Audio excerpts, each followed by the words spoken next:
Hey everyone, welcome to another edition of our Smart Investing Weekly Stock Analysis. Where again we use our fundamental analysis and we break down popular companies that are out there. And gosh, today, really a popular company, one of those companies that was part of the FANG stocks and it was just on a tear years ago. And we're talking about Netflix. Gosh, what a story for today. That's to say the least.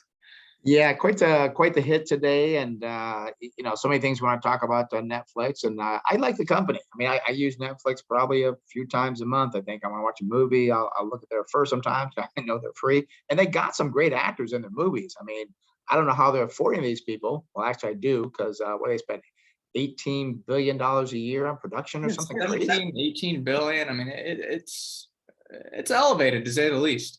Yeah, and I do believe they're raising their prices like $1 or 2 a month or something, but I don't think that's going to cover the $18 billion production costs, which does include all the other costs they would have as well. So, but they got hit quite hard today.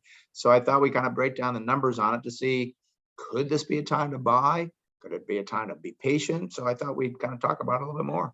Yeah, and I did want to talk about too, kind of hit on it a little bit, but they're raising prices. But the issue with Netflix here is not so much the business. And what I mean by that, it's the valuation. And it's traded off of this subscriber trend for so long that it's like their earnings could be terrible and miss, but if subscribers are up, the stock would go up. The opposite was if earnings were great and subscribers missed, the stock would go down. And that's what we saw today. People might be saying, well, earnings per share were $1.33. They beat the estimates by 50 cents and revenue was up 16%. Well, how could the stock be down? Well, they added just 8.28 million net subscribers and had forecast 8.5 million. And the big issue that I believe led to today's decline was their forecast for subscribers going forward. Company said it's looking to add about 2.5 million subscribers in the first quarter of this year, which compares to 3.98 million last year. That is not good. When you have high growth and all of a sudden you now have what we call decelerating growth, that is the issue that ensues is the stock price just falls like you saw today with, gosh, more than 20% decline. And Jay's investors have to think there's only so much you can do. I mean, you got now HBO Max. I think they're spending $18 billion. You've got the streaming wars going on with HBO Max, Disney, Amazon has stuff out there. I mean, there's so many places for people to go to now. I mean, back 10 years ago, like, wow, Netflix was the only one. Now there's a lot of competition there, and that is not good for profits or subscriber growth because more eyeballs might go somewhere else. I do wonder too, you talked about them raising prices, and if they've traded off the subscriber trend for so long, I don't think that raising prices is going to help with subscribers. It should, in theory, help with profit margins, but it seems like the investors don't care about profit margins for Netflix. So how many They never subscribers have. do you have? Yeah, they never have. And again, I like the content on Netflix, but there is a point to where, again, well, because how much TV can you watch? I don't watch a lot of TV, but I just like how much can you watch with all these different streaming? I guess there's streaming wars going on. You have the Coca-Cola wars, and now you got the streaming wars going on. And you kind of mentioned some of the big names, but gosh, you look at like a company now like NBC, which has Peacock. And I actually used Peacock the other week to watch Yellowstone. And then now there's the Paramount Plus network. Well, I use them because I want to watch the new 1883. I haven't even actually watched Netflix in a few months. And I'll probably watch it again, but there's so many things out there where it's like, well, I'm not going to use my Netflix account right now because I want to watch other shows that are on other streaming platforms, which I think is a whole nother problem in and of itself, is how we've gone from this kind of cable bundle to now we are actually what happened first was it's like, ooh, well, it's great because, there's so many different things out there. Now we're going to bundle it all together. Well, now we've debundled the bundle. I think we're going to go back to a bundle in a few years with all these streaming services. And also there's other competition that's not competition directly, but we're on YouTube. So you might be watching things on YouTube. I watch some of the History Channel shows on YouTube. Also, too, you got, what is it, TikTok, watching that. You've got social media. I mean, people can only spend so much time on their laptop and their phones. So you're all competing for those minutes or hours a day of people looking at it. So maybe people won't go to Netflix as much. Maybe there's other entertainment that they will do. Yeah, and I think that's the worry. And one thing that I was reading about today is that the big worry that actually ensued as well today was Netflix had really never mentioned other competitors in their field. They've kind of joked about, well, sleep is a competitor and social media is a competitor, but now they've kind of alluded to the fact, well, Disney Plus is a competitor. There's other streaming services that are stealing time. That Yep. was kind of a worry, I guess, on Wall Street as well. But as always, there's a lot of story to this one. Let's take a look at the numbers. I know that's the important part when we're looking at potentially buying a business. Yeah, 'cause you want to find out, is this one of you buying the dip now? Do the numbers look good?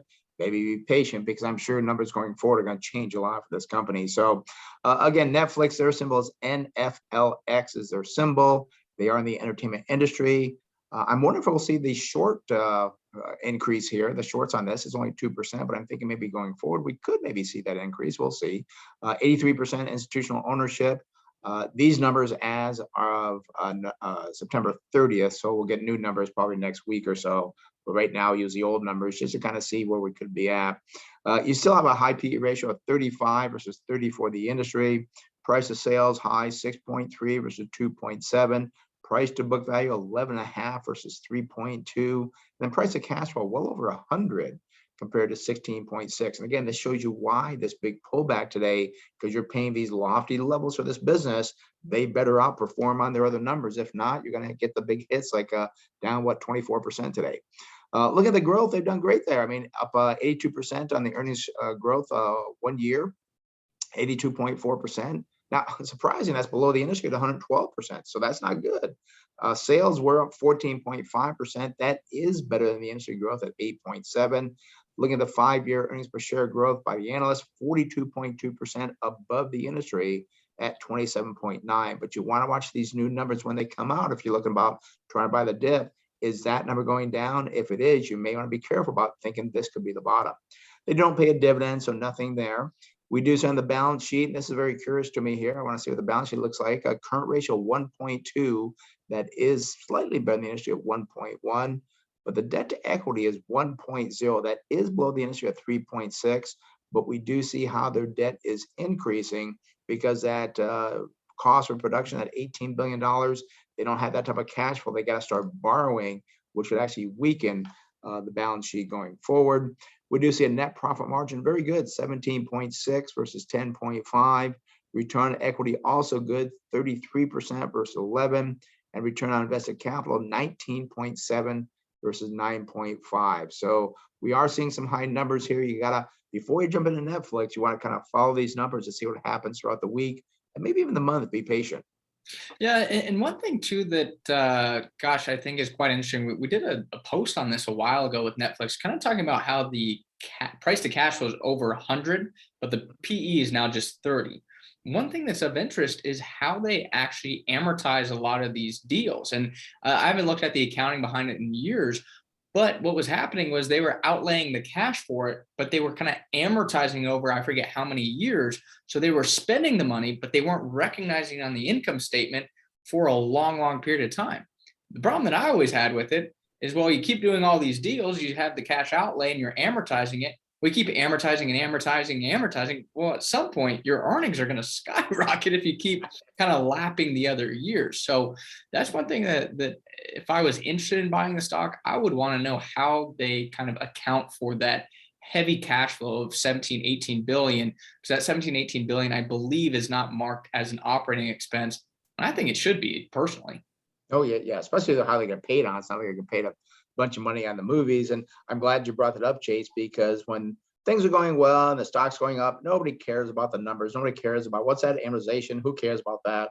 But when things start coming down to where you're getting the competition of maybe not getting many subscribers, you're not getting maybe losing some things. Let's kind of look at those numbers, and things can come down. I do believe a lot of analysts downgraded the stock today as well. Maybe they're looking at the numbers for a change. Yeah, and one thing too that we always talk about, we don't just look at the PE, we look at all the other metrics as well, because that's where the price to cash flow. If I saw a price to cash flow that's off by as much as that is compared to the PE, I think they kind of have some accounting tricks to make their earnings look more elevated than they really are.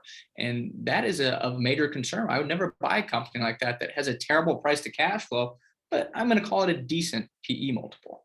Yep. Some other things too to look at here with Netflix. Obviously, we talk about that current price. Gosh, $397.50. Look at this 52-week high, $700 You see the 52-week low, it is a little bit off here, 478, because that occurred before today. So you saw a massive, massive fall that occurred in Netflix's stock, again, more than 20% in today alone. You see that year-to-date return because of the huge decline today, 34%. I mean, things are not looking great for Netflix shareholders that bought the stock, well, I'll say a few days ago. Or even As a we year ago. always, Show the year ago number as well. well, the year ago number I talked about, it was down 32.2%. So, I mean, yeah, just it's been a difficult time, mostly because of the fall that we saw today for those Netflix shareholders.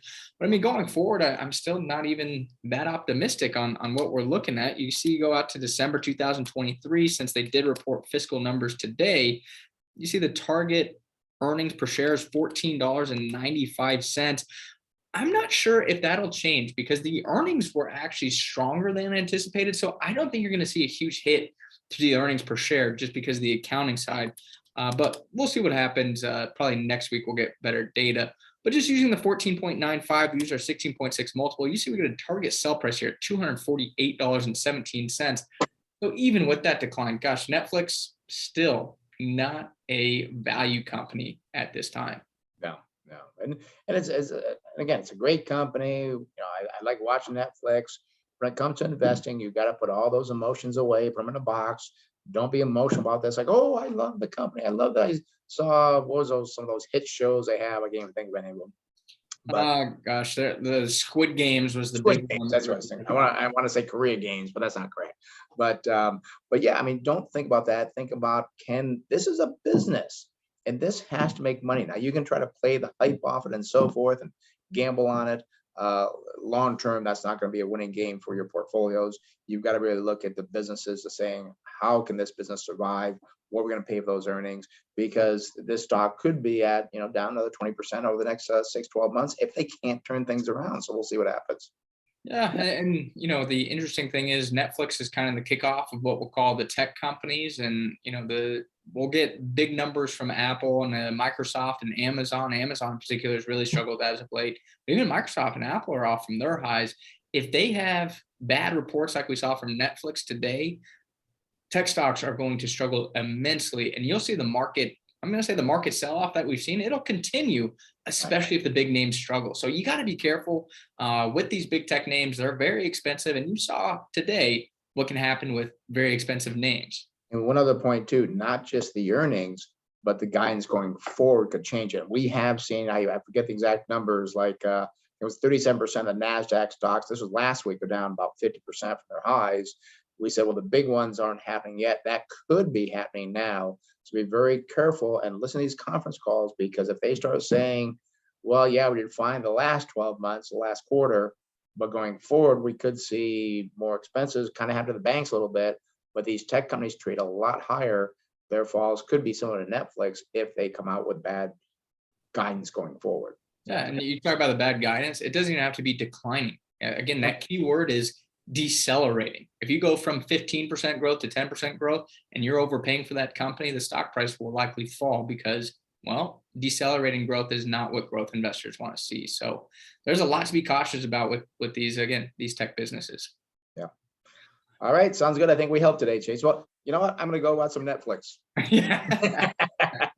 Well, thank you so much for joining us again for our Smart Investing Weekly Stock Analysis. If you found this video informative, like the content, be sure to subscribe to our YouTube channel, Smart Investing with Brent and Chase Wilsey, so you're informed about our upcoming weekly stock analysis videos. Again, just as a reminder, this video is for informational purposes only and should not be used as financial advice. If you do want to find out more about our investment firm, Wilsey Asset Management, go to our website, smartinvesting2000.com.